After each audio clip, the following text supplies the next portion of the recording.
Greetings, YouTube! The Doctor is in. Dr. Urius Papers here, coming at you with another commentary on Dungeons and Dragons. And today we are going to be talking about the spell Sending. We are going to look at the 2024 version. Right now we've got the Legacy version up. We're going to be comparing and contrasting both of these spells to each other. We're going to look at the differences, and there is a big significant difference between these spells. There was a sentence that got put into the 2024 version that did nerf it. There is a difference to the school. We're going to talk about all that stuff. But first, don't forget to hit that subscribe button. If you like this video, hit the like button. If you have any questions or comments, please leave a question or comment. And don't forget to hit that notification bell. All right, this is the Legacy version. Back in the day, we gave this I'm looking over at my little thing that I've got on another screen here. We gave that a B. It was a third level spell usable by bards, clerics, wizards, great old one warlocks, and peace domain clerics, meaning that it was on a list and they did not have to prepare it. So, one action, it had a unlimited range, verbal, somatic, and material component, which was a thing of wire. You didn't really need it. Had a duration of 1 round, and it was School of Evocation.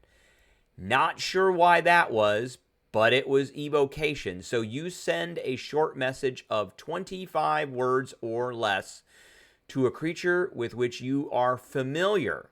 Now, you know, the definition of familiar varies from one table to another and one dungeon master to another, but you know, you can figure that out with your DM.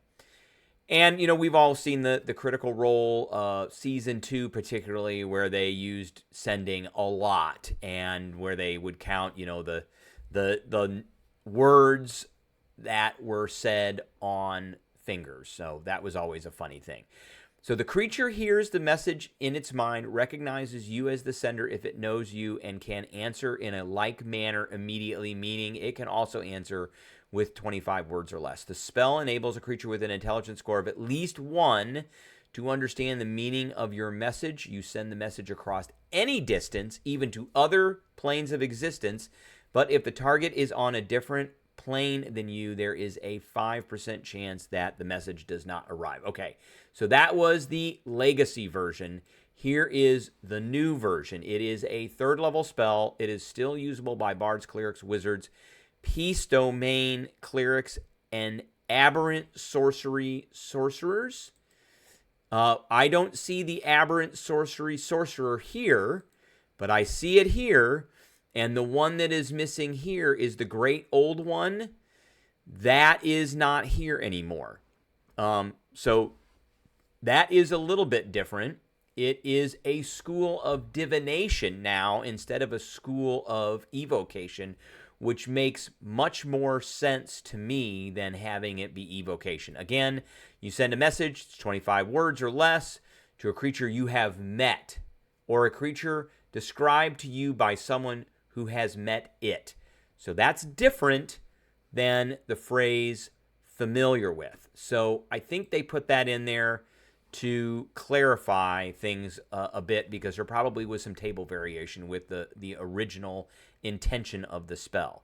So now it is a creature you have met or a creature described to you by someone who has met that creature.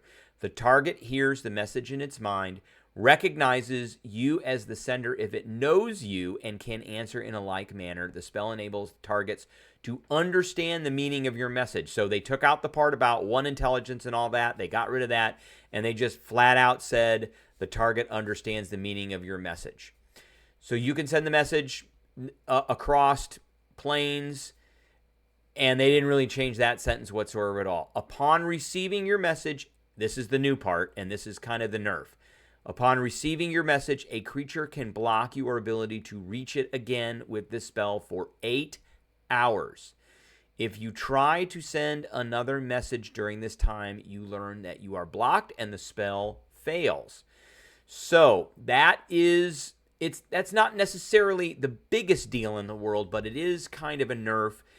I know, and I almost feel like they put this in here because of some of the stuff that happened on Critical Role, because the group in Season 2 used this spell quite a bit to contact enemies of theirs, and they did it over and over and over and over and over again. Now you just do it once, and that's it, and you can't do it again. In addition, because this spell is a wizard spell and a divination spell. The expert divination counts from the diviner wizard, meaning that if you cast a divination spell of using a second or higher level spell slot, you regain one expended spell slot. The spell slot must be of a lower level than what you just cast. So you know, this is a third level spell. If you cast this as the diviner wizard, then you can get a first or second level slot back, which is great. So that's an added bonus. And that I think they meant to make this divination, but I think that is an unintentional bonus to this. You don't get this with this. I mean, it's evocation, and the evocation wizards get the sculpt spell, but now they can use expert divination and get a spell slot back, which is, you know, a nice little bonus. I'm still going to give this a B. This spell is going to get used quite a bit. It can have pretty significant impacts on the party itself. Out of combat, of course. But if you're using it to contact somebody who doesn't want to be contacted, like an enemy of the group or an antagonist, then you need to be cognizant you may not be able to contact them again.